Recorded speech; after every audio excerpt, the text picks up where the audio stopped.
ini. Ya, malam hari ini kita akan ngobrol bersama tentang apa sih istimewanya beras organik. Ini serial kedua dari Ngobrol Organik yang diinisiasi oleh Pasar Organik ID dan Jaringan Kearifan Tradisional Indonesia. Bapak Ibu sekalian, malam ini kita akan ditemani oleh Pak Muhadi, petani organik dari Boyolali. Selamat malam Pak Muhadi. Halo Pak Muhadi, bisa dengar? Mungkin ada gangguan. Oke, sambil menunggu Pak Muhadi, malam ini juga kita ditemani oleh Pak Robert Sibarani. Selamat malam Pak Robert. Ya, selamat malam Pak Asdi. Suara saya bisa didengar ya? Oke, bisa. Oke, baik. Pak Robert Sibarani ini adalah salah satu pendiri dari Pasar Organik ID. Tadi ketinggalan tadi Pak Muhadi. Selamat malam Pak Muhadi. Ya, Bisa. selamat malam. Oke, baik. Assalamualaikum warahmatullahi wabarakatuh. Waalaikumsalam. Bagaimana situasi di Boyolali malam hari ini? Alhamdulillah, cerah, sehat. Oke, baik. Semoga kita bisa cerah juga dalam ngobrol malam hari ini ya. Oke, jadi Bapak Ibu sekalian, peserta webinar, untuk berikut ini kita mungkin minta Pak Robert sebagai pendiri dari Pasar Organik, mungkin ada yang mau disampaikan Pak Robert terkait dengan marketplace pasar organik itu sebenarnya apa sih?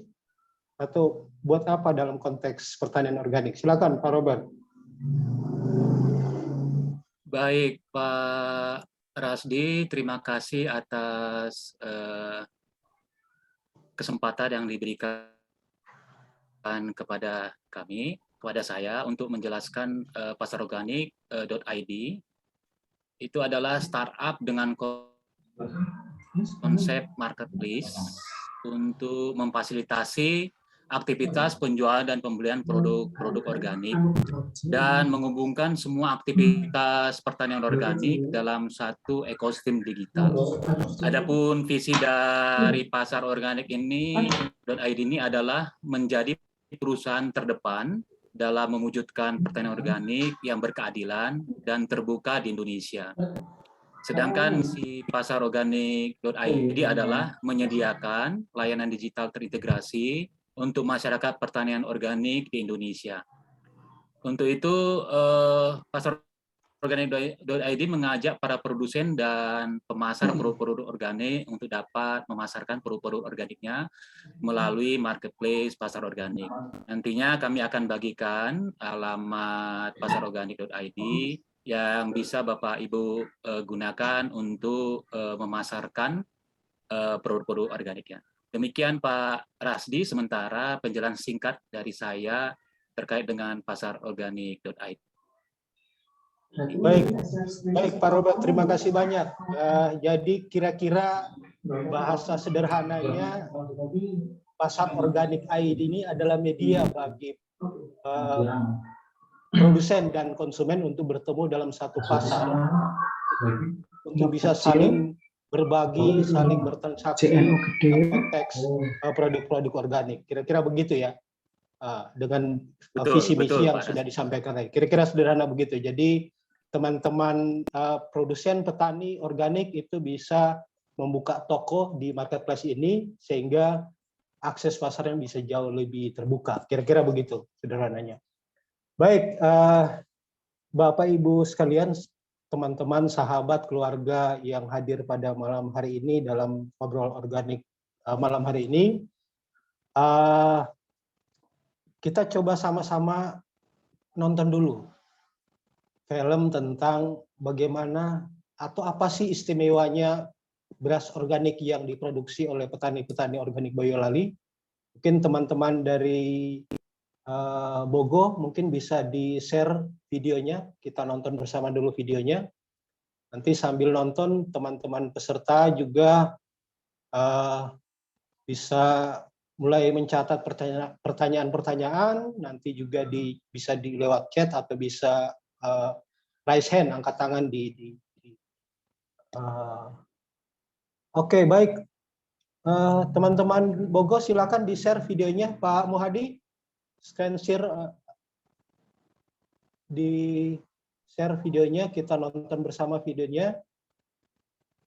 Nanti setelah kita menonton video atau film ini, baru kita sama-sama ngobrol secara santai, bebas, untuk melihat bagaimana sih beras organik Bogo ini dari lahan-lahan di Boyolali, kemudian mungkin sampai ke meja makan di konsumen-konsumen di kota, kabupaten, mungkin sampai di Jakarta juga. Nanti kita ngobrol lebih jauh. Silakan Pak Muhadi, di-share videonya.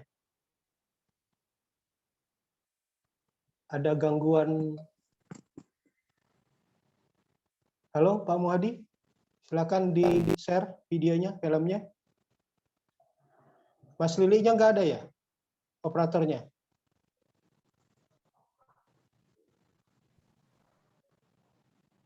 Oke, baik.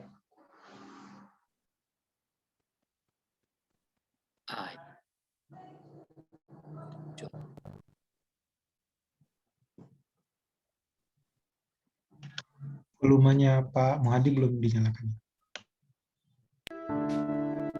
Sawah ini adalah berkah dari Tuhan Yang Maha Esa, merupakan warisan leluhur. Kelestariannya bergantung pada kita.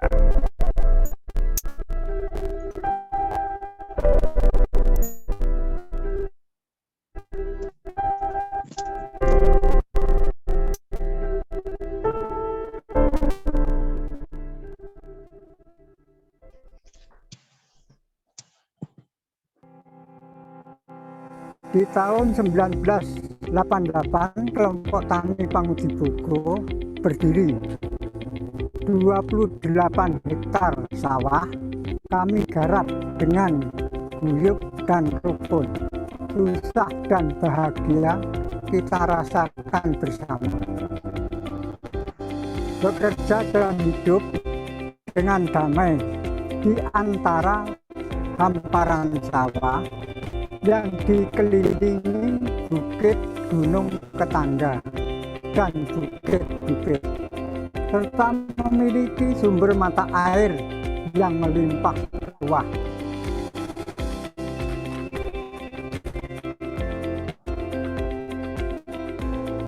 Kami menyadari potensi pertanian di Lumpur Bogo itu sangat luar biasa jika digarap dengan bagus.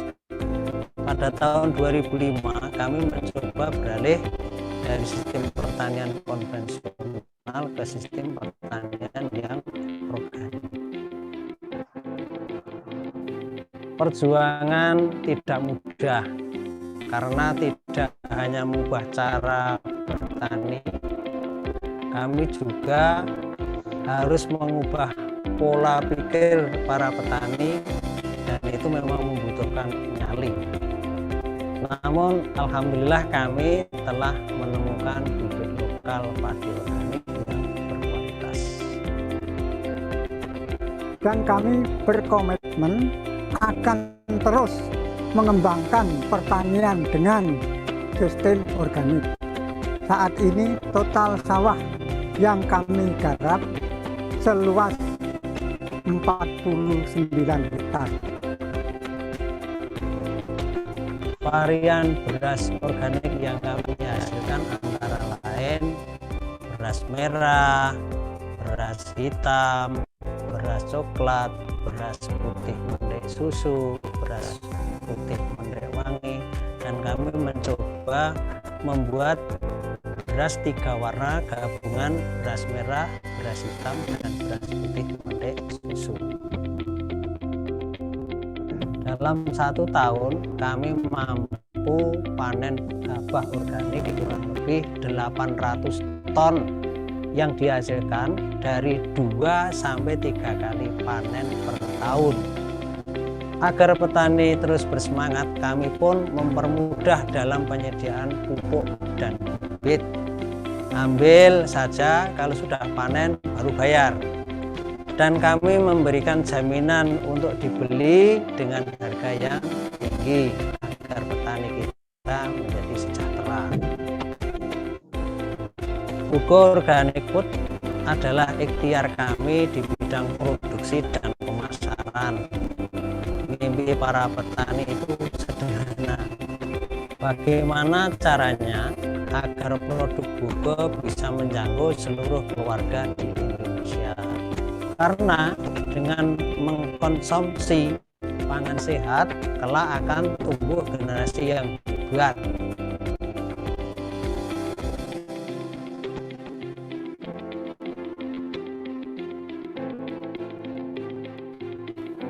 Di bidang pemasaran, Bugo Organic Food telah menggunakan sistem digital marketing, sehingga masyarakat tinggal klik www.bugoorganic.com untuk memesan beras organik kami dari manapun dan kapanpun.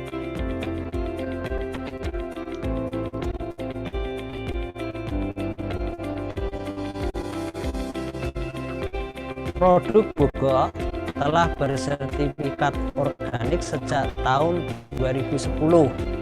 Kami telah mengantongi sertifikat halal dari Majelis Ulama Indonesia. Bahkan telah bersertifikat pangan segar asal tumbuhan atau PSAT dari OKKPD, Otoritas Kompeten Keamanan Pangan Daerah. Kehadiran Bugo Organik selain untuk mewujudkan ketersediaan pangan sehat, juga membantu meningkatkan kesejahteraan petani dengan cara melakukan perlindungan dan pemberdayaan petani agar menjadi unggul dan berdaya saing.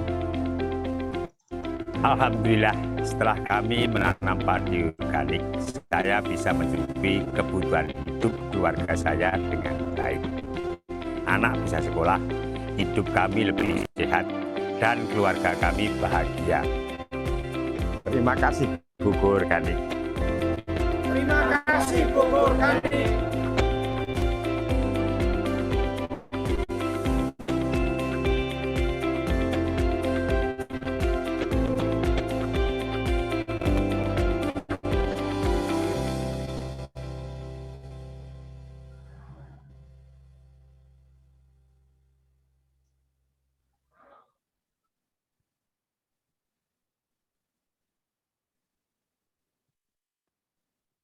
Oke, baik. Video atau filmnya selesai ya. Oke, jadi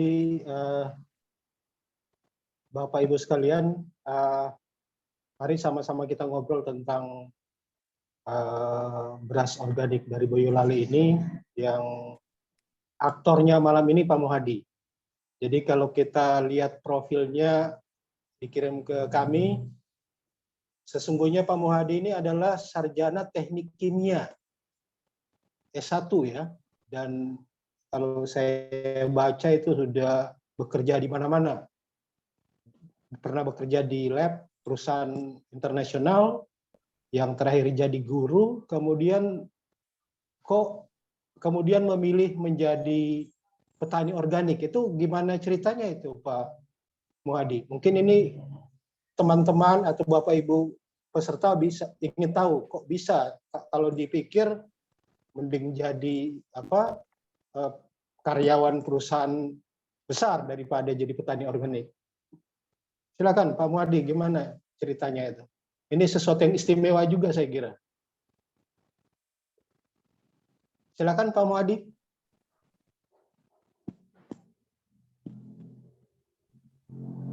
Halo. Suaranya enggak kedengaran. Masih di mute, Pak Rasti. Masih di mute ya? Halo? Oke, sudah ya? Oh sudah. Ya. Oke, baik, silakan Pak Muhadi. Jadi tadi kedengaran pertanyaan saya? Sudah. Oke, Jadi, silakan Pak Modi. Ini istimewa ini. Kami sekarang titelnya jadi Pak Tani. Kalau dulu memang kami pernah sekolah di sarjana teknik kimia, tetapi sekarang sarjana pertanian betul. Pindah dari perusahaan jadi Pak Guru, kemudian jadi petani itu memang awal mulanya kami melihat dari pertanian itu begitu kasihan, menurut saya kasihan. Kenapa para petani selalu posisinya terkalahkan. Dari itu kami ada niat untuk mulai mencoba mengangkat kehidupan para petani ini lebih baik, walaupun tidak semua petani di Indonesia, tapi kami hanya sebagian kecil yang ada di Boyolali saja. Nah, dari situ terus kami berpikir bagaimana kita untuk mencoba melestarikan alam biar semuanya itu kita bisa imbang antara kehidupan manusia, kehidupan alam sekitar, itu bisa bersama-sama, tidak langsung. Walaupun saya itu dikatakan sarjana teknik kimia terus semua dihantam kimia, nanti kan cepat hancur dunia. Sehingga kan kami mencoba bagaimana teknik-teknik kimia itu kita terapkan di dunia pertanian. Dari situ kami mencoba terus bertani, terus bergabung dengan kelompok yang ada di desa kami, yaitu kelompok Tani di Bugo. Waktu itu juga masih betul-betul kecil. Kemudian kami terus membantu, kemudian mencoba selama ini visi-misi dari kelompok itu kan belum ada. Nah, setelah belum ada, kami coba gimana caranya membangun visi kita ke depan itu seperti apa sih gitu loh, dengan teman-teman, walaupun teman-teman sudah waktu itu sudah tua-tua, sehingga kita akan mewujudkan visi itu kita pegang betul dari awal, bahkan sebesok sampai kita meninggal pun visi-misi kita itu dilestarikan oleh generasi penerus. Nah, mungkin itu sekilas. Iya, artinya istimewanya ini karena Pak Muhadi lebih berat kepada visi dari Bogor Organik ini ya, membangun kesejahteraan petani, kira-kira begitu ya? Membantu ke istimewanya di situ saya kira ya. Kalau misalnya mau dibandingkan antara penghasilan sebagai expert di lab kimia dengan sebagai petani, mungkin masih jauh lebih kaya sebagai expert di lab kimia ya. Tetapi itu gimana? Kalau dibilang saya itu kerja sebulan aja bisa sebulan di perusahaan itu, bisa juga dibilang penghasilan di sini selama setahun. tapi ya semua itu harus dimulai. Kita niat kita itu kepengen, saya pengen bantu petani ya, yang besar pun tetap harus kami tinggalkan. Tapi ya alhamdulillah dengan perjalanan waktu kan lama-lama juga kita dari kecil juga bisa besar. Oke. Iya, jadi memang istimewanya ini adalah soal visi yang kuat untuk mensejahterakan petani, terutama untuk kelompok tani Panggudi Bogo ya Pak? Oke, jadi kalau saya baca-baca juga di profil Pak Muhadi, itu sebenarnya ada dua kelembagaan ya Pak. Ada kelompok tani Panggudi Bogo, ada Bogo Organic Food, gitu ya? Ya. Itu gimana ceritanya Pak Muhadi? Kalau kelompok tani Panggudi itu kan diartikan Panggudi mencari buku itu makanan. Itu nama kelompok. Nah, kita itu kan harus memiliki sebuah brand atau merek. Gimana kita supaya kita itu memiliki ciri khas tentang merek, sehingga kita putuskan untuk menjadi Bogo Organik. Bogo cenderung ke Bogo. Bogo itu dari kata bahasa Indonesia boga. Buga kan makanan, bugo bahasa Jawa, bugo itu juga sama. Bugo, buga, buga sari. Itu brand atau merek yang kita pakai di kelompok tani Pak. Mungkin itu Pak. Oke, artinya sebenarnya Bogo Organic Food itu semacam sayap dagangnya kelompok tani, kira-kira begitu Pak ya? Iya betul. Jadi sebenarnya Bogo itu dimiliki oleh kelompok tani juga, artinya produk beras Bogo Organik ini adalah sebenarnya produk dari kelompok tani Panggudi Bogo, kira-kira begitu Pak ya? Ya, artinya ini menjadi pembelajaran juga buat kita semua termasuk peserta ya, bahwa sebenarnya strategi marketing yang dipakai oleh Pak Muhadi dan teman-teman ini cukup menarik untuk kita pelajari bersama. Oke, lalu kemudian kalau saya lihat di film tadi juga itu ada landscape dari persawahan yang kalau tidak salah 49 hektar sekarang Pak ya. Iya. Itu apa sih istimewanya sawah yang atau tanah yang ada di di Boyolali di tempat sawah-sawah petani Panggudi ini? Kira-kira gimana istimewanya? Keistimewaan itu memang saya itu sempat kagum dengan keberadaan di desa kami. Terus kemudian itu dari kenapa ini tidak harus dilestarikan, makanya kami mencoba sejak 2005 itu mulai kita kembali ke natural, ke organik, sehingga di sana istimewanya bahwa lahan itu dikelilingi oleh bukit, Okay. Dan sumber mata airnya itu dari sumber mata air langsung dari mata air ke sawah, nah sisanya baru ke sungai. Ini istimewanya. Nah ini yang harus kami bangun, gimana caranya tetap itu sebagai ciri khas. Kalau selama ini kan dari sungai baru ke parit, baru ke lahan. Nah ini kita sebaliknya, jadi kebalikan. Itu istimewa. Kemudian yang kedua itu kita jauh dari, walaupun dekat dengan kota Boyolali sekitar 7 kilo, tetapi kita memang kayak terisolir, sehingga gas emisi pun kita aman dari gas emisi itu. Bahkan petani yang di bukit itu kan ada 2 bukit itu ya. Iya. Sepeda motor aja enggak bisa masuk sampai ke sana. Jadi harus disunggi. Jadi setiap panen ada karung disunggi, nah itu naik baru sampai di atas baru diangkut pakai sepeda motor. Itu istimewa sekali bagi saya. Iya. Jadi memang istimewanya bentang lahan atau landscape lahan sawah dari teman-teman Panggudi ini memang sangat kecil kemungkinan untuk terkontaminasi dengan bahan-bahan kimia ya, termasuk pencemaran atau kontaminasi dari udara dan lain-lain, termasuk kontaminasi air yang memang itu disyaratkan dalam standar UNED. Jadi memang itu sesuatu keistimewaan tersendiri juga ya. Ya. Oke. Kemudian terkait dengan penggunaan pupuknya gimana Pak? Saya lihat di slide Pak Muhadi itu ada pupuk yang dibuat sendiri ya. Itu pupuk yang itu gimana ceritanya ya? Ini pupuk organik. Nah ini namanya apa itu? Silakan Pak diceritain. Ini ada cerita yang menarik juga ini, mengingatkan ke masa lalu.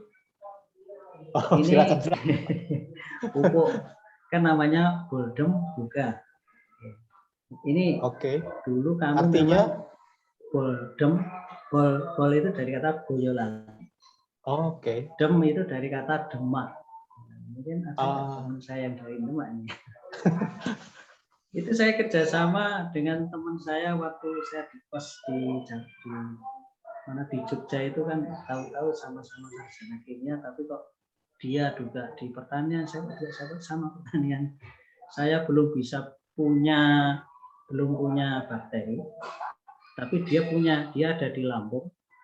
Dari bakteri itu dikirim dari Lampung waktu itu tahun berapa ya, sekitar 2008. Saya dikirim aja. Kemudian saya yang membuat pupuknya di Boyolali. Kemudian kami kasih nama Boldem Boga Plus. Ini ada sejarahnya ya dari Boyolali Demak. Ini dari saudara Jamil. Oke. Ya, kemudian dari sekian waktu ternyata dari saudara saya Jamil dari Demak itu tidak bisa memberikan bakteri lagi. Kemudian kami mencoba memanfaatkan bakteri yang ada di sekeliling kita. Kita punya sumber daya manusia ini harus betul-betul dimanfaatkan.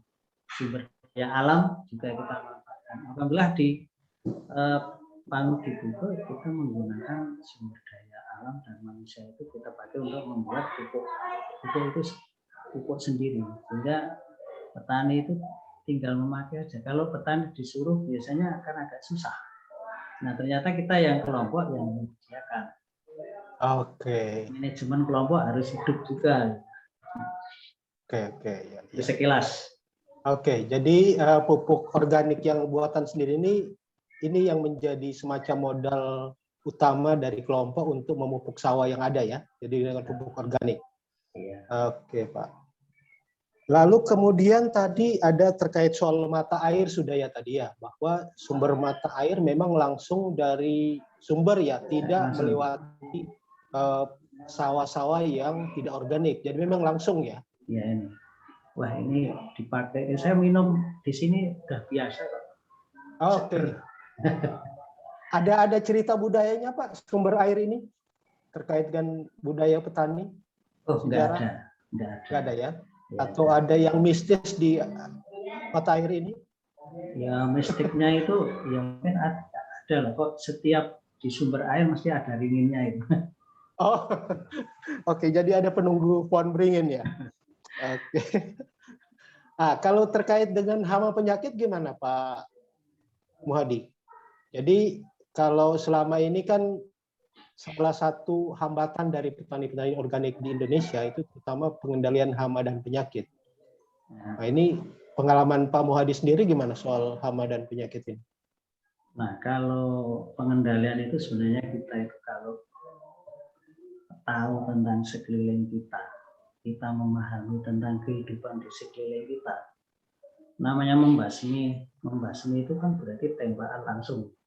Baik yang menguntungkan maupun yang tidak itu kan semua masih kena. Kalau kita misalnya nyemprot di dalam kamar, berarti kan racun juga masuk ke dalam diri kita kan. Jadi kan itu tembakan secara umum.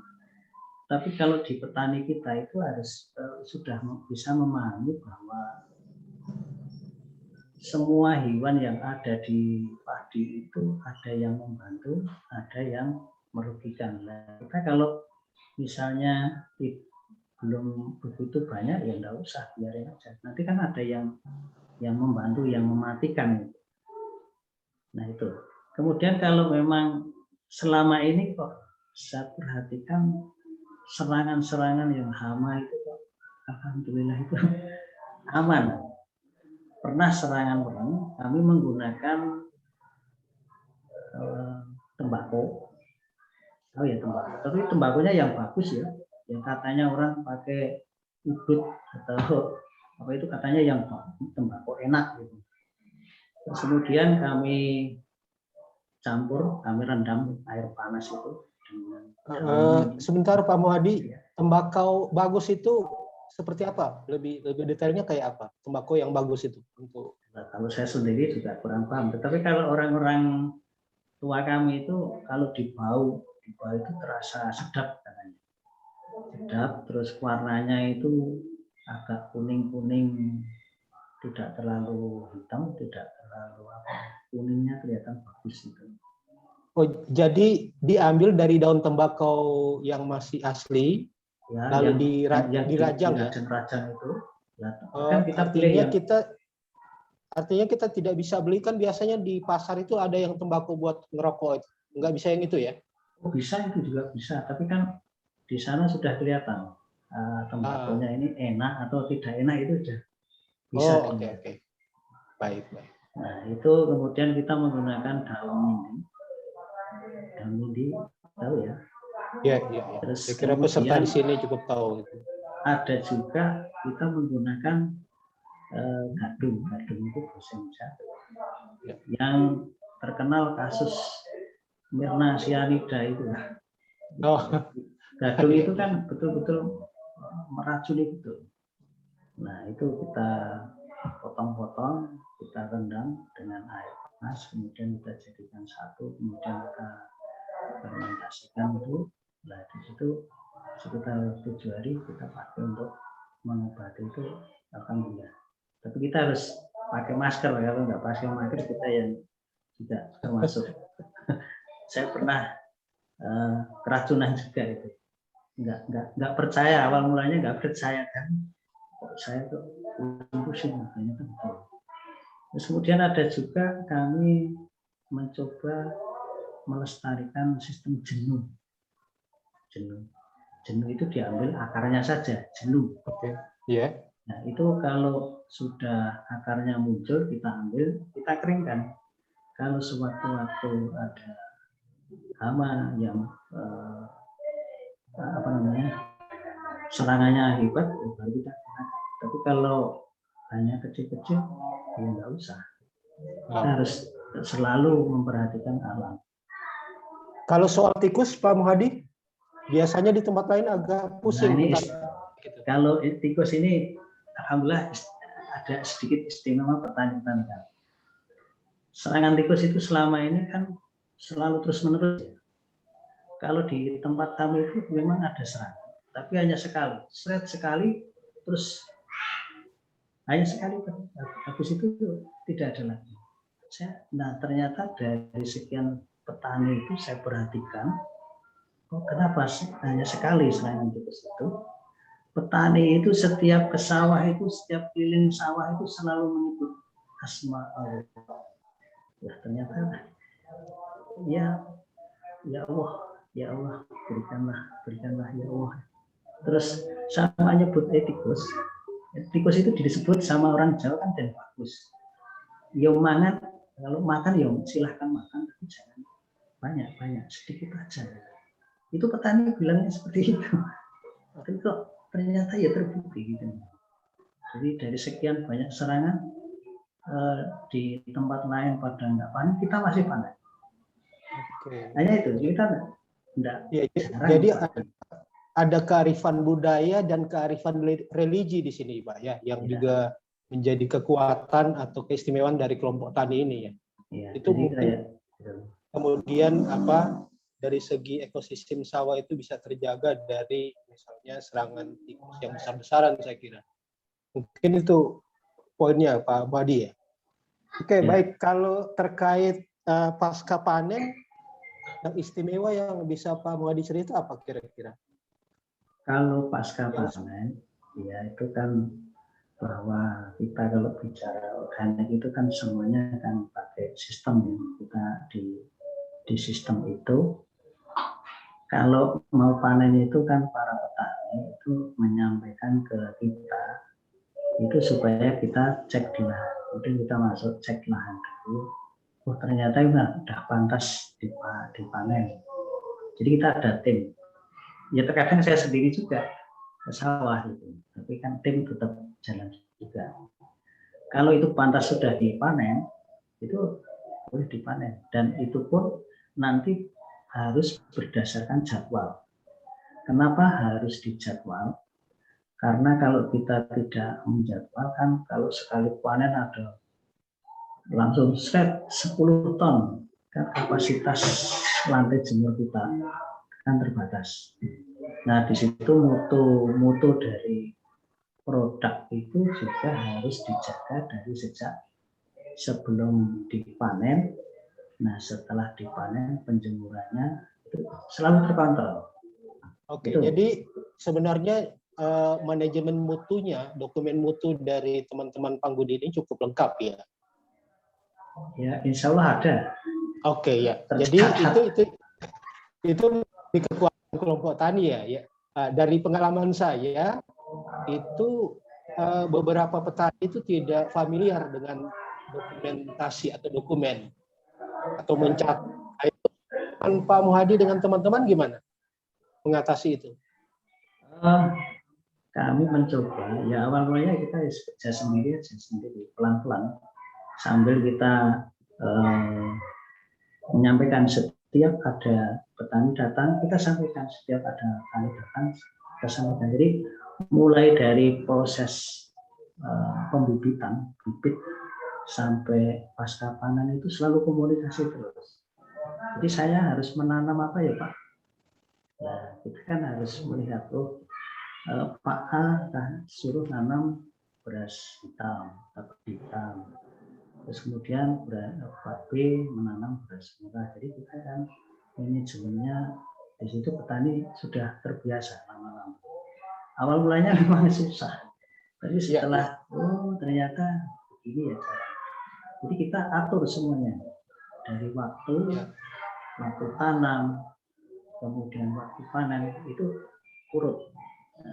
Urut. Jadi gambaran itu urut. Tidak mudah tapi bisa Pak ya. Jadi artinya prosesnya panjang tetapi sebenarnya petani-petani kita bisa menjalankan sistem mutu, dokumen dan seterusnya ya. Insya Allah bisa. Hanya kita akan memberikan pemahaman itu ya pelan-pelan dengan petani. Ya, butuh kesabaran juga dengan petani. Iya. Nanti teman-teman peserta di sini ada yang minat untuk belajar ke Boyolali silakan. Ya, jadi dari proses tadi kita lahan yang istimewa, lalu proses pupuk, lalu air, lalu kemudian pengendalian hama dan penyakit, lalu proses pasca panen, itu ternyata dari data di film tadi juga ya, 800 ton per tahun ya. Ya. 800 ton per tahun saya hitung-hitung per hektarnya itu sekitar 5 ton sekian per hektar ya hasilnya ya. Sekitar 5 ton. 5 ton. 5, sekian ya per hektar ya. Nah, ini itu kalau dibanding jadi pertanyaan penting Pak. Karena sepanjang pengembaraan saya ke mana-mana itu banyak orang yang meragukan pertanian organik itu bisa berproduksi bagus. Itu bagaimana Pak Muhadi menjawab itu? Apakah benar 5,4 ton benar seperti itu? Dengan tadi Pak Muhadi bilang bahwa kami punya dokumen mutu pencatatan. Itu gimana Pak Muhadi? Karena ini jadi tantangan buat dunia pertanian organik. Banyak orang meragukan pertanian organik karena katanya hasilnya rendah. Itu gimana Pak Muhadi? Silakan. Itu setiap panen, setiap petani itu semua kan selain di cadangan sendiri itu kan selalu kita tampung di lumbung buga itu kan catatannya ada semua. Nah di situ kan bisa sebagai data. Kalau bisa diminta data sewaktu-waktu bisa. Itu berarti. Terus kemudian kalau yang jadi pertanyaan teman-teman itu kalau dari konvensional ke organik itu harus turun dulu dan sebagainya kan itu. Kita ya yang penting niatnya berani. Insya Allah kan kalau kita ada terkait dengan pemupukan kita, yakin bahwa di sekeliling kita itu banyak bakteri yang bisa membantu kita. Contohnya aja ini kalau teman-teman yang pakar kimia, kalau namanya nitrogen itu kan dari udara. Nitrogen itu kan gas. Kan nggak mungkin akan dia kondisi bentuk padat. Nah itu kita memperdayakan bakteri itu supaya merubah nitrogen yang ada di udara itu menjadi pupuk. Nitrit menjadi nitrat atau nitrat atau menjadi nitrit ini teman-teman ini. Hanya itu aja, memanfaatkan sumber daya yang ada. Iya, artinya dari penjelasan ilmiah juga beberapa teman-teman yang ahli tanah dan juga beberapa akademisi meyakini itu ya dengan beberapa penjelasan. Tapi kan lebih valid adalah pelaku utama Pak Muhadi di lapangan bahwa memang ya Pak Muhadi berani jamin saya ini organik tanpa pupuk kimia, tanpa pestisida, hasil saya 5, sekian ton per hektar. Itu yang bisa menguatkan gerakan pertanian organik saya kira. Saya kemana-mana juga bilang bisa, tapi saya kan belum praktek langsung. Tapi Pak Muhadi sendiri sudah praktek langsung sekian tahun dan itu memang hasilnya bisa setara, bahkan kalau baca bukunya Fukuoka tentang revolusi sebatang jerami, isu hasil pertaniannya Fukuoka itu jauh lebih tinggi dibanding hasil pertanian konvensional. Nah, ini menjadi menarik untuk gerakan pertanian organik. Baik Pak, lalu kemudian ke soal pemasaran. Nah, ini kalau saya lihat di film tadi, ini sudah memanfaatkan teknologi digital ya, digital marketing ya. Jadi itu kira-kira gimana ceritanya dan berasnya ini sudah terjual sampai kemana dengan sudah punya market online seperti itu? Silakan Pak Muhadi. Kalau pemasaran, ya kita itu di awalnya nggak berpikir tentang memasarkan itu seperti apa, nggak berpikir. Dulu saya setelah selesai sekolah aja dijadikan marketing aja kayak lari-lari. Saya nggak mau jadi marketing. Tetapi sekarang juga jadi marketing juga akhirnya.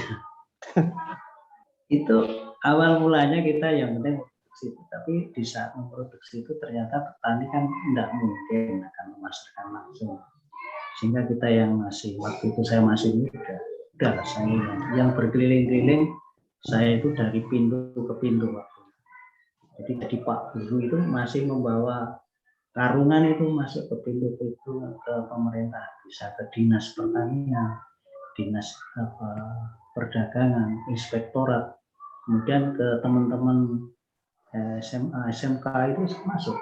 Tendel aja, saya berani aja, yang penting halal. Ternyata responnya luar biasa. Dari situ kemudian saya memberikan tip yang terbaik bagi mereka. Jadi kita memberikan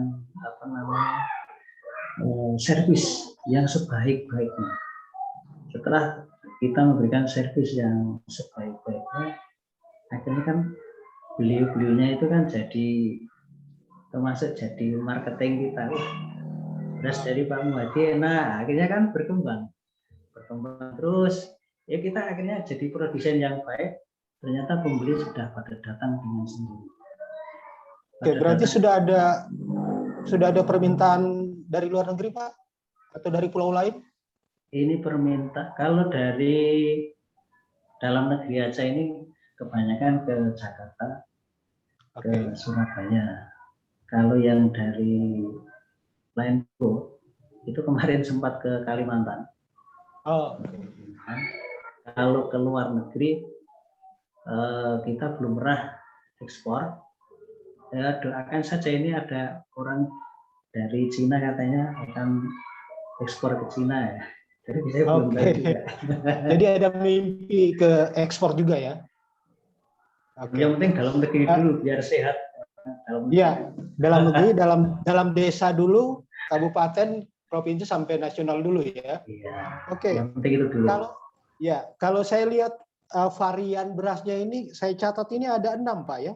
Beras merah, beras hitam, beras coklat, beras putih, menti susu, menti wangi, sama 3 in 1. Ya. Jadi ada 6 varian ya. Nah, kalau mau dibilang istimewanya, apa istimewa dari masing-masing varian ini? Jadi ada beras merah. Nah, ini beras merah ini varietas apa ini? Beras merah ini ya. Alhamdulillah ya, beras merah ini ada kita keunggulannya. Kita kan memberikan jaminan pelanggan itu untuk setiap harinya untuk makan. Jadi kita panen kan selama 3 bulan. 3 bulan kan panen sekali. Nah, berarti selama 3 bulan itu kita pakai untuk menjamin selama 4 bulan. 3 bulan 3 bulan panen sekali dipakai untuk menjamin 4 bulan. Nah, selama 4 bulan itu gabah harus kita pertahankan. Kita pertahankan jangan sampai habis. Nah, di situ kalau beras merah ini ya ada sedikit kelemahan dan keunggulan. Kalau semakin lama itu kan semakin bagus, warnanya semakin bagus. Tetapi dari segi wanginya ini beras merah kami adalah ada aroma. Keunggulan kami ada aroma, beraroma.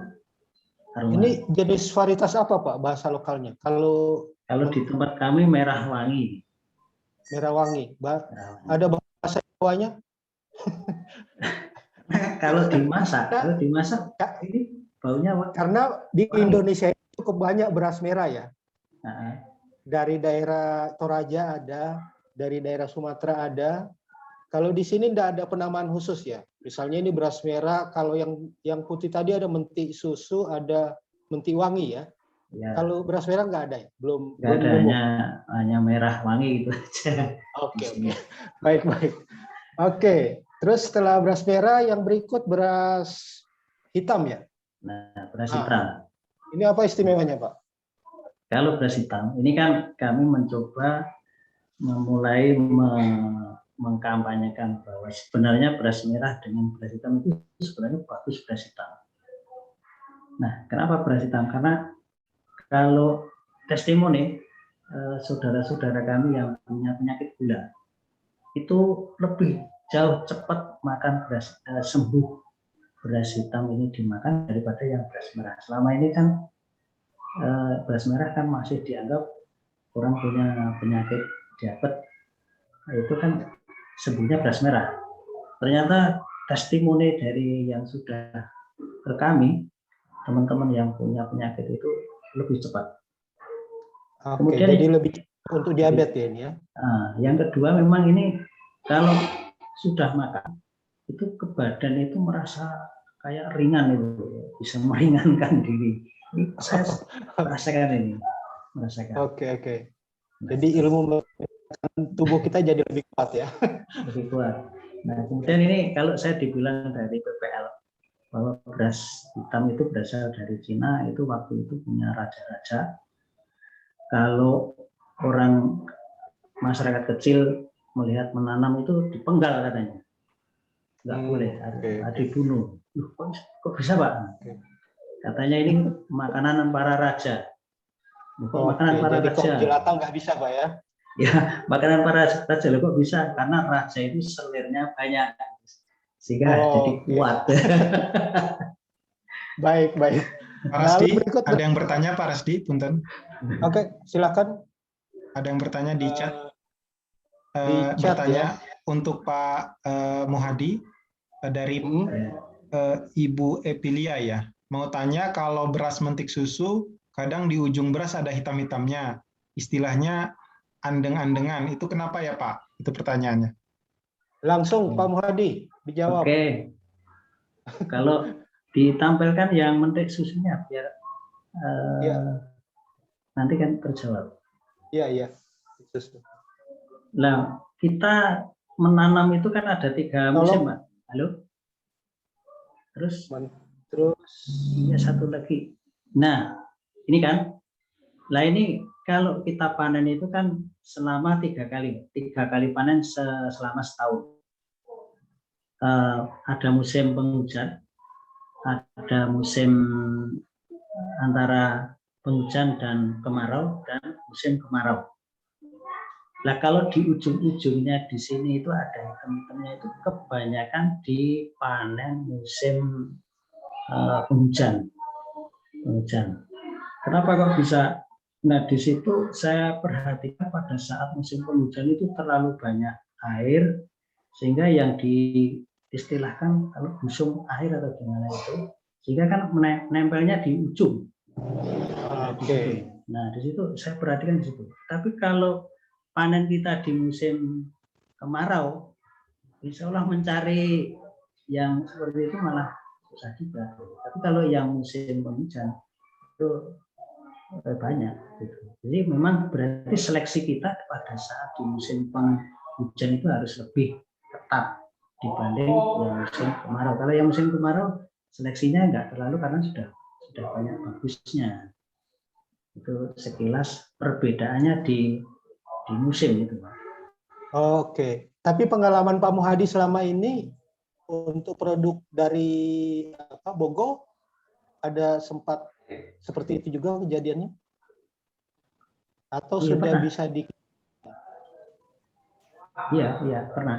Jadi kita sudah tahu itu sehingga pada seleksi di musim panenan musim penghujan. Jadi berarti selama 3 bulan itu seleksinya kita harus ketat. Itu mesti, Pak. Enggak usah mesti setiap musim penghujan mesti akan muncul itu. Ya, Itu tidak hanya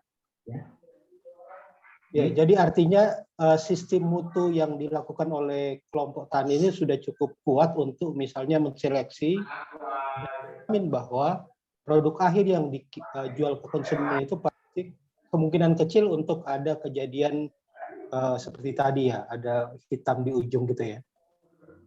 Ya, kita berusaha seperti itu, tetapi terkadang ya faktor manusia lelah dan sebagainya. Itu kalau ada komplain kami ya senang aja.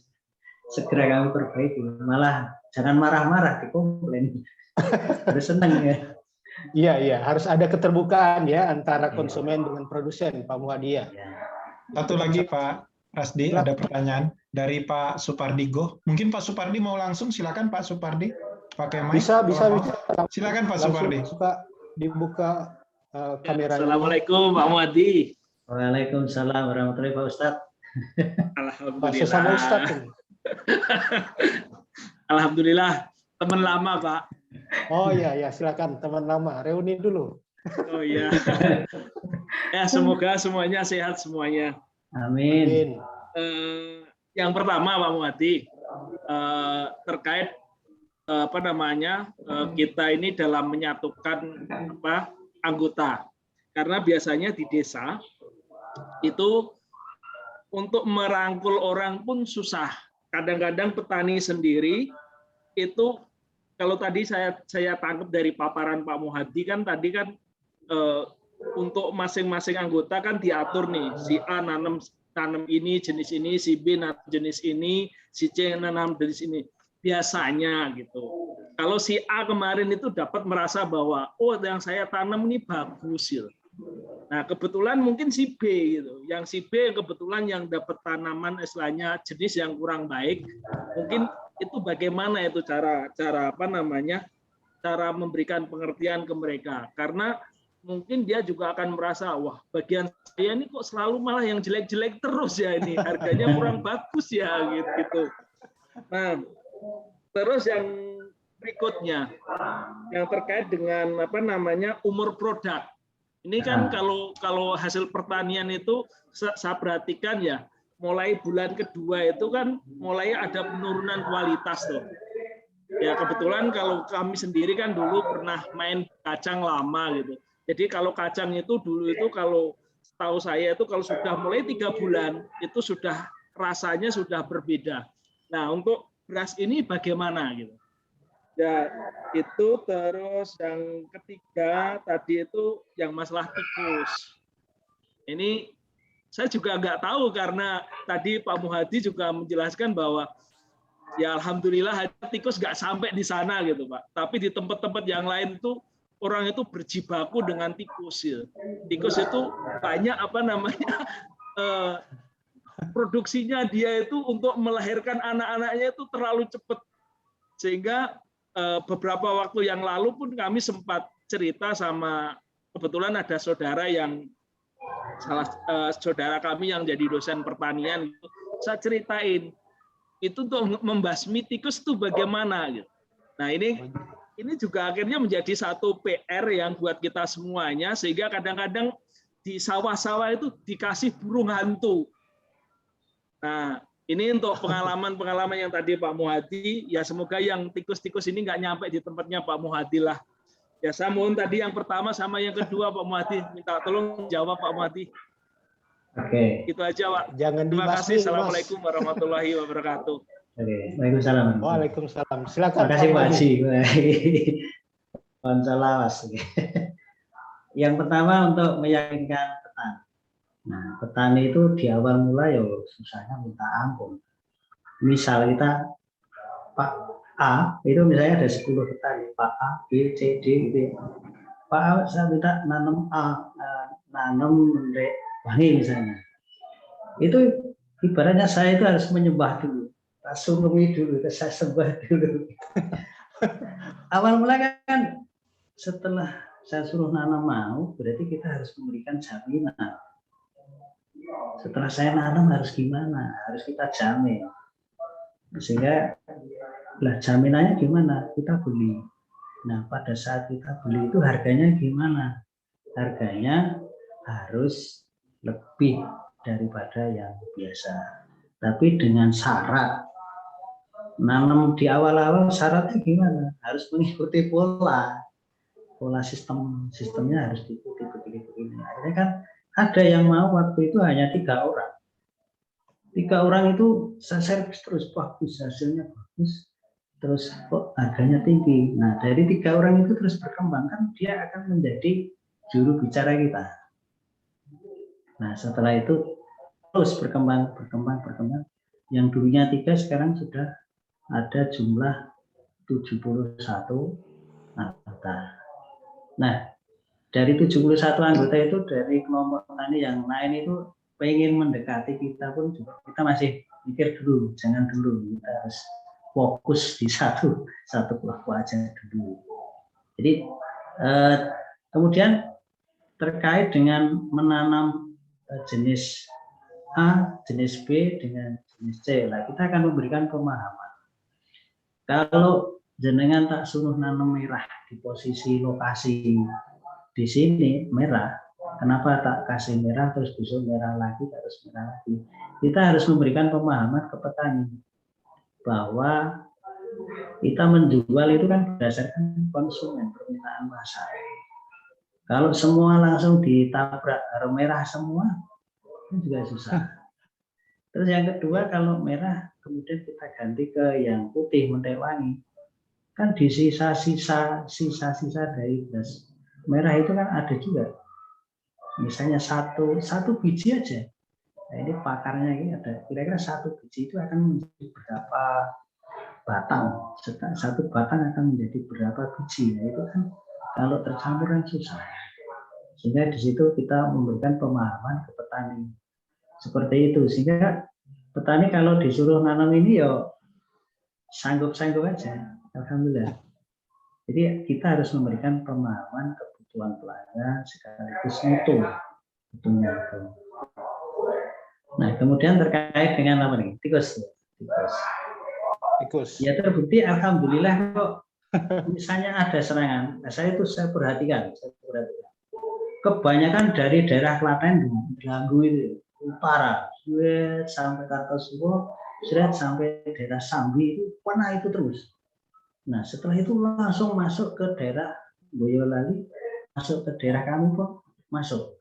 Tapi lewat tidak lama, saya yakin tidak lama. Hanya sekali masa panen sekali saya tanam, itu enggak semuanya. Terus itu pindah ke daerah sebelah selatan kami. Habis itu saya perhatikan dari dulu selesai. Nah, saya perhatikan dari sejak dulu setiap ada serangan tikus hanya sebatas lewat itu aja.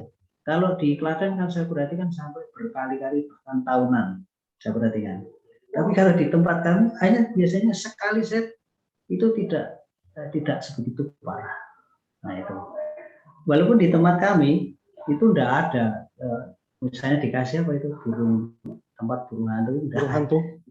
Ya, burung ya yang di apa namanya itu? Ya. Tidak ada. Hantu, ya. Nggak ada. Karena kan di sekeliling kami itu kan sudah banyak pohon-pohonan. Di burung hantu di tempat kami itu masih banyak. Sehingga kita nggak usah apa namanya. Nggak usah bikin rumahnya ya. Mikir-mikir itu. Gitu. Dan termasuk apa ya? Ular kalau bahasa Indonesia apa? Ular ya. Ular ya. Ular ini. Yang ular-ular itu ular di sana masih ada. Jadi tidak kita buru, kecuali kalau ular gading hijau itu ya, kalau hijau ya kita matikan, itu kan ganas itu. Itu sekilas. Gimana Pak? Adikku tersayang Mas Parti. Oke, baik. Jadi kalau itu ada beberapa hal ya tadi soal kalau dalam kelompok kita harus ada yang berdarah-darah, yang selalu kuat mengingatkan.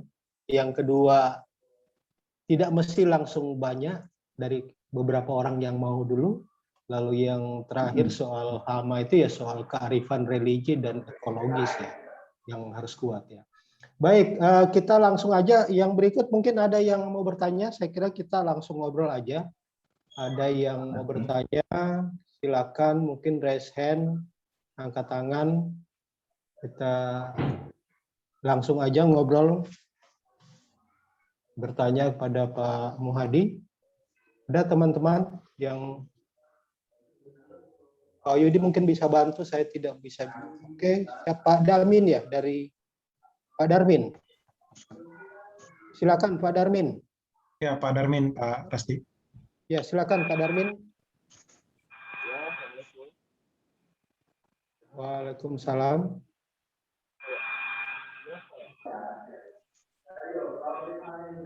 Oke. Silakan Pak Darmin.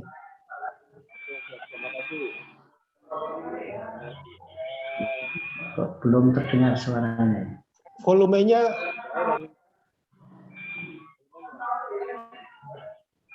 Pak Darmin, volumenya mungkin.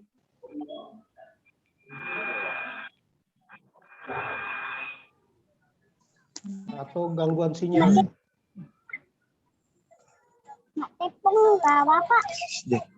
Ya, halo, gimana? Ya. Jelas? Ya, Bagus, ya, ini ya. jelas. Oke, silakan. Ini konco lama juga Pak Muhadi.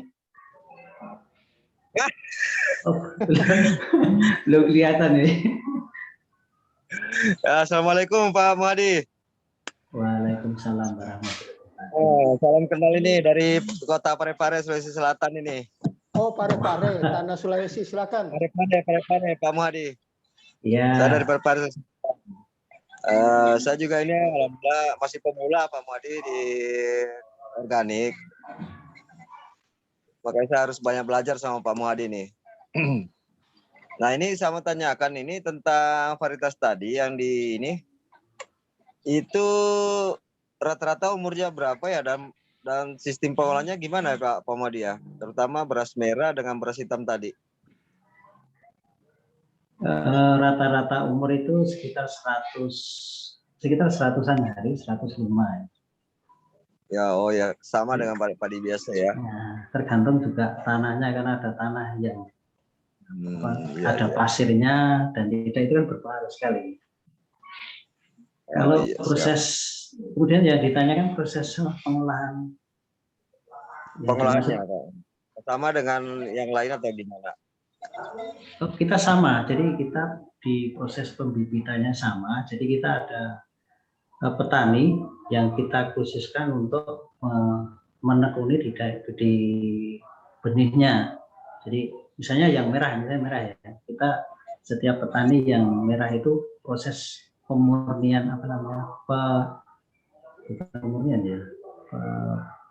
pemuliaan, namanya dimuliakan. Jadi setiap kita akan benih itu jadi dimuliakan, dipilih. Kita memilih kalau yang terlalu tinggi diambil. Jadi setelah itu dipakai untuk benih. Tapi sebelum kita pakai untuk benih juga harus kita cek. Harus kita, misalnya yang kita panen ada sekitar 1 ton. 1 ton itu harus ada yang kita select. Harus kita cek dulu gimana sih hasilnya. Jangan-jangan kalau kita select hasilnya jelek kok malah dipakai untuk benih. Jadi harus ada kontrol juga. Jelas prosesnya. Mungkin ada lagi Pak. Kira-kira sedikit lagi Pak Muhadi, boleh enggak? Iya, boleh. Kami kan rencana juga mau adakan juga percontohan sedikit untuk pertanian organik. Nah, untuk Tapi masalahnya kami kan, daerah kami kan Kota Parepare ini kan tak ada hujan. Jadi tak ada hujan. Iya. Saya tertarik tadi dengan ininya, varietas-varietasnya tadi ini. Kira-kira bisa enggak? Atau bagaimana caranya kalau untuk mendapatkan terutama yang beras merah sama beras hitam. Sama ada tadi satu apa ya? Mentik susu ya? Mentik susu. Oh. Nah, itu kalau yang mentik susu itu memang agak susah Pak untuk mungkin disamakan itu agak susah karena kan dia itu sangat dengan tanah dan air itu kelihatan sekali. Kalau airnya kurang nanti berasnya sudah nggak bisa putih lagi. Oh, jadi itu ya. sangat berpengaruh. Tetapi kalau yang padi merah maupun padi hitam itu kan dia kan tidak dilihat dari putihnya, kan dia cenderung gelap sehingga tidak berpengaruh tentang apa namanya warna. Oh, iya. Karena kan sudah gelap. Yep. Nah kemudian yang penting di saat musim penghujan itu kalau yang beras merah bisa dipakai, tetapi di tanam yang kedua, di tanam kedua itu ya juga harus diperhatikan jangan sampai nanti pada saat ditanam kekurangan air di saat penanaman yang kedua, Pak. Tetapi kalau kekurangan nanti jadinya beras itu akan banyak patahnya dan dia akan enggak merahnya tidak muncul lagi. Jadi kayak kusam-kusam gimana ya? Kayak ya kurang bagus itu. Memang harus air itu sangat berpengaruh. Diusahakan kalau sumber dibur itu bisa enggak itu satu-satunya jalan. Oke, sip. Makasih banyak Pak Madi atas penjelasannya. Bisa kita dengar kontaknya nanti Pak Madi, bisa saling konsultasi nanti lah. Insya Allah bisa. Oke, baik. Jadi nanti dilanjut di. Oke. Makasih banyak Pak Rasdi. Oke, sama-sama. Jadi nanti bisa terus dilanjutkan setelah acara ini ya. Oke, siap. Ya, kita berharap melalui media ini kita bisa terus bekerja sama dengan banyak orang. Pak Rasdi, ada pertanyaan lagi Pak Rasdi dari. Silakan. Pertanyaannya adalah dari Dinas Pertanian Lumajang, bagaimana Bogo Organik membangun jaringan pemasaran? Itu pertanyaannya Pak Muhadi. Langsung Pak Muhadi. Langsung ya, jaringan kami terus terang kita di awal-awal kita ya terus memberikan yang terbaik lah, Kemudian kami pun tidak terlalu muluk-muluk terlalu tinggi. Wah ini harus begini. Kita kalau memberikan yang terbaik, insya Allah kan ada orang lain yang melihat kita. Hanya itu aja. Makanya kalau ya kita memberikan yang terbaik, orang pada datang dengan sendirinya gitu. Itu sekilas hanya kami. Termasuk mungkin malah ini ada gambar dari Kick Andy itu saya juga nggak tahu datang nih. Jadi kita nggak pernah kok jadi promosi kemana-mana. Ya, pada saat sekarang aja ini karena kita harus ada teknologi, maka kami juga merekrut anak-anak muda coba bikin web, kalau saya kan sudah tidak mau lagi, susah. Jadi anak-anak muda kan muncul, okelah buat web dan sebagainya. Oke, atau pertanyaannya Pak, apakah dalam pengembangan jaringan pasar itu ada pengalaman buruk dan bagaimana mengatasinya? Mungkin teman-teman lain bisa belajar. Pengalaman buruk ya ada sih, artinya misalnya orang beli terus uangnya besok dibawa lari, biasa itu. Tapi dari situ kan kita akan mencoba, gimana sih kita juga dengan petani, dengan kejujuran, dengan seperti ini kok masih dibohongi lagi. Akhirnya ya kita membeli dengan petani itu, setiap petani panen ya kita bayar dengan uang, pakai daun gitu. Akhirnya dari situ kita berpikir, jadi setiap membeli ya harus pakai uang. Sehingga biar pembeli kalau pengen ya biar melihat dulu, jangan langsung beli, lihat dulu. setelah beli ya oke, ya baru kita silahkan beli. Jadi sama-sama enak. Oke, berarti solusinya kalau ada kejadian begitu berarti pertama sabar, Pak ya. Ya di awal sabar, tapi kita harus gimana biar tidak terjadi lagi. Ya, oke. Jadi sabar lalu ada upaya-upaya antisipasinya gitu. Itu yang mungkin ditanyakan tadi ya oleh dari teman-teman Lumajang Dinas Pertanian. Oke, ada lagi yang lain silakan angkat tangan yang mau, kita masih punya waktu sekitar 17 menit. Yang mau bertanya bisa angkat tangan atau lewat chat. Silakan. Pak Rasdi. Silakan, ini dari siapanya? Saya Pak Rasdi. Oh, Pak Gandhi, silakan. Iya. Pak Gandhi ya. Oke. Iya. Terima kasih. Tadi saya dengar kan untuk Bogo kan sudah disertifikasi sama salah satu lembaga LSO di Indonesia, Pak ya. Nah, itu kan ada biayanya, Pak ya. Nah, bagaimana kelompok Pangudi Bogo ini untuk mengcover ya biaya sertifikasi organik itu sendiri? Karena kan dengar-dengar biayanya cukup besar gitu. Nah, kalau boleh tahu berapa sih Pak biayanya untuk setiap kelompok nantinya, kelompok tani atau koperasi untuk bisa mensertifikasikan produk organik itu gitu. Nah, bagaimana membaginya terus kemudian menghitungnya, itu kan biasanya menjadi satu kendala gitu ya. Kalau sebelum ini kan ada bantuan dari pemerintah, kalau nggak salah kan dulu ada program desa organik begitu ya. Nah, seperti itu. Nah, kalau untuk saat ini untuk proses kemandirian ini bagaimana kelompok tani untuk bisa menyediakan dana yang nanti digunakan untuk bisa mensertifikasi produk itu supaya bisa organik. Itu saja Pak. Terima kasih Pak Muhadi. Silakan langsung Pak Muhadi soal biaya sertifikasi. Kalau di awal memang kita dibantu oleh pemerintah provinsi untuk biaya itu. Tapi kan pemerintah tidak terus-menerus membantu. Nah, di saat seperti itulah kami berpikir gimana caranya kalau kita tarik dari petani, minta 100.000, petani pasti tidak mau, pasti juga bengok gitu lah. Tapi kita punya cara. Caranya gimana? Di saat kita mulai proses penjualan itu, kita anggarkan dari situ, misalnya setiap sekilonya kita anggarkan berapa supaya bisa menutup yang dipakai untuk sertifikasi. Itu kan setiap tahun kita di surveillance kan. Nah, dari situ berapa kira-kira biayanya Pak? Kalau boleh tahu kisaran kalau misalnya nggak fix gitu. Ya, kisaran sekitar 30-an. 30-an juta Pak ya. Oke. Itu setiap tahun atau satu periode sertifikasi? 3 tahun.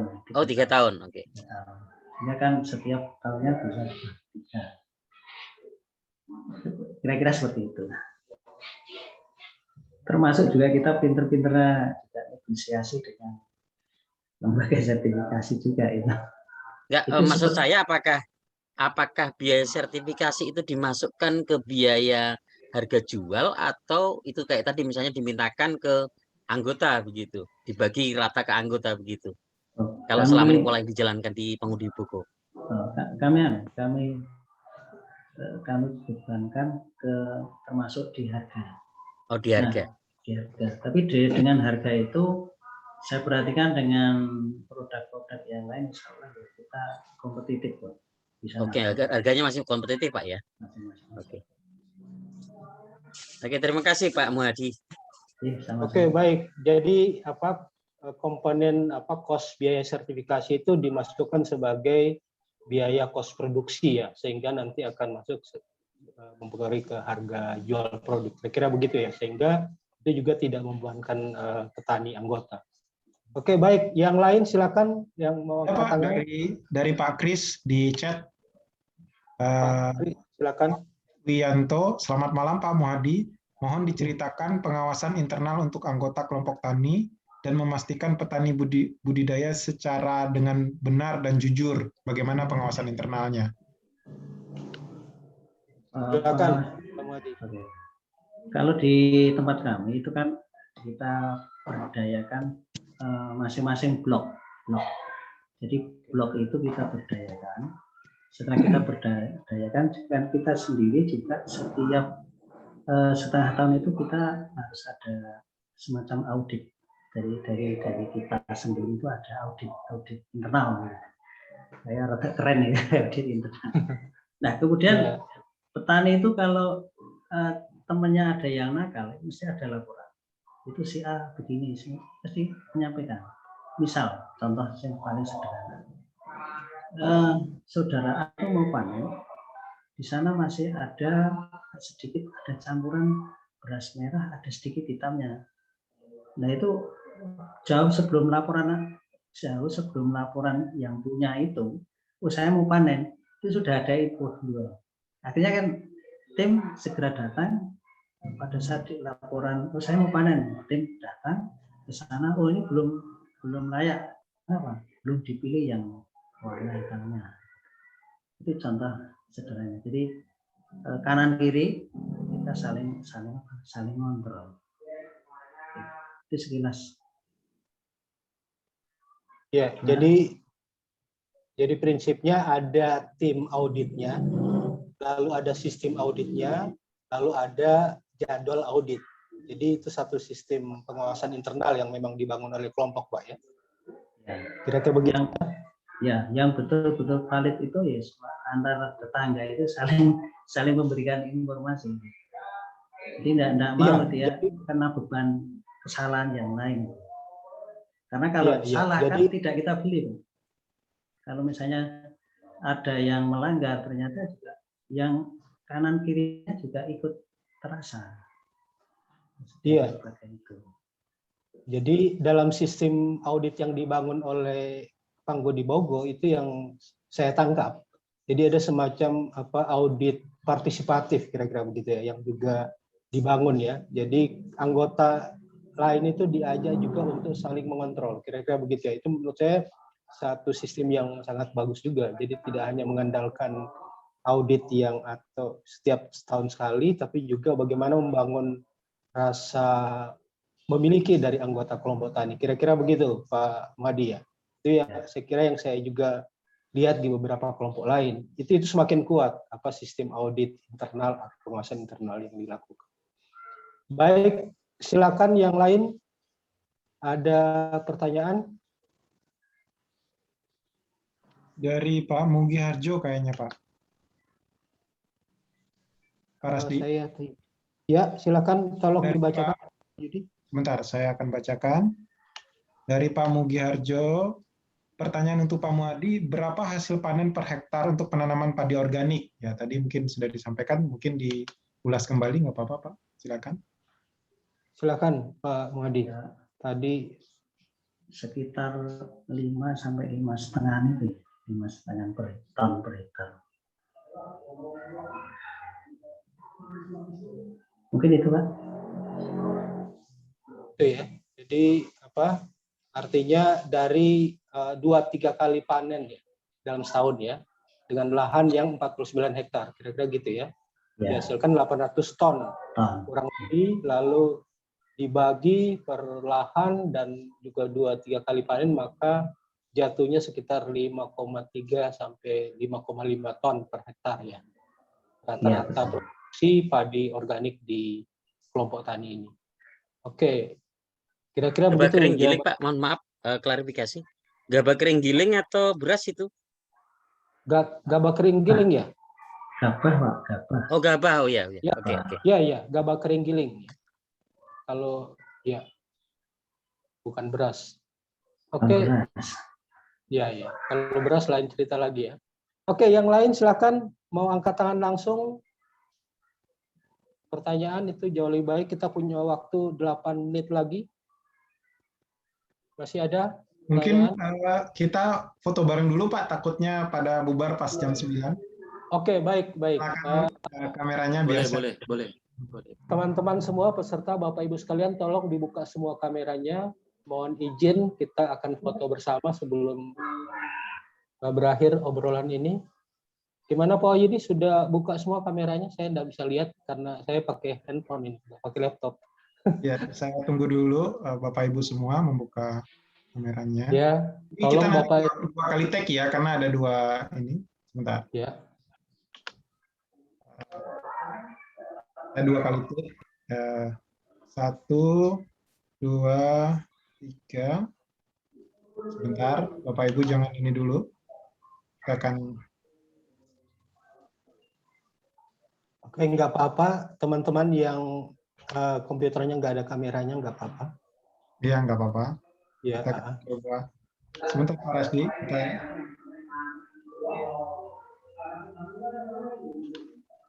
Itu ada yang mau masuk kayaknya lagi ya. Ya, sebentar. Ini kita mute dulu.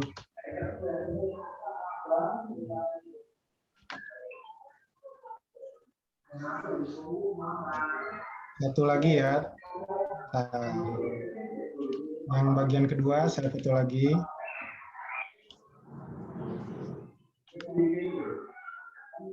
Oke, sudah Pak. Oke, sudah ya. Untuk sesi fotonya sudah selesai. Baik, sebelum kita akhiri masih ada lagi. Kita masih punya waktu 5 menit sebelum kita akhiri. Kalau tidak ada, saya kira mungkin ada closing statement dari Pak Muhadi dulu. Pernyataan penutup. Kata kunci, kenapa beras organik Bogo istimewa? 3 kata kunci, bisa? Istimewa beras kami adalah, ya alhamdulillah kita proses kita adalah tersistem dengan baik, dimulai dari proses pembenihan, proses pemupukan, proses pengairan, proses pemeliharaan sampai pasca panen itu adalah kita dengan cara yang kalau dibilang ya tradisional, atau dibilang juga kembali ke alam. Itulah, jadi kita harus kembali ke alam semua, karena kita akan mati pun juga harus kembali ke alam. Itu, terima kasih. Baik, Pak Robert Sibarani, ada closing statement?